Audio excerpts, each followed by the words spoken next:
Planner এই প্ল্যানারটা পূরণ করবেন যে আপনার লক্ষ্য কি বর্তমান অবস্থান কি। সে ফর এক্সাম্পল আপনার হোমায়ার এখন 6 আছে, এটাকে 1-এ নিয়ে আসতে হবে।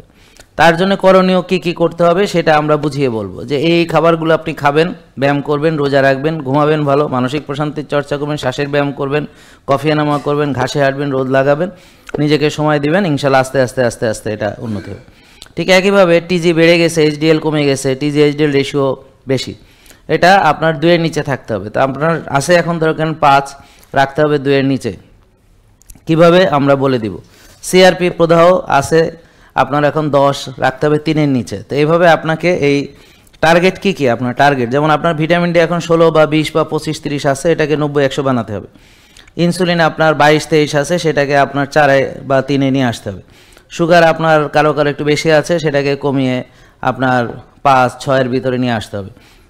এইচবিএনসি আপনাদের হয়তো 7 আছে বা 6.5 আছে, সেটাকে 5.8-এ নিয়ে আসতে হবে।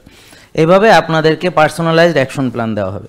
এখন এর জন্য করণীয় হলো 3টি ধাপ আছে। যেমন ধরেন একটি ধাপ হচ্ছে আপনার বিভিন্ন নিয়মকানুন, যেমন ধরেন আপনি ঘুমাবেন কখন, উঠবেন কখন, কয় ঘন্টা ঘুমাবেন, কতক্ষণ ফাস্টিং করছেন, বরফ থেরাপি করছেন কিনা।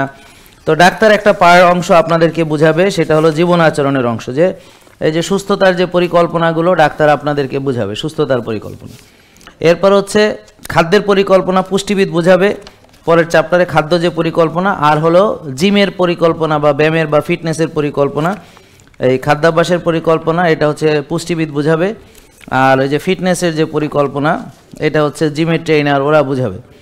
আপনারা এই 3টি অংশ পূরণ করতে হবে।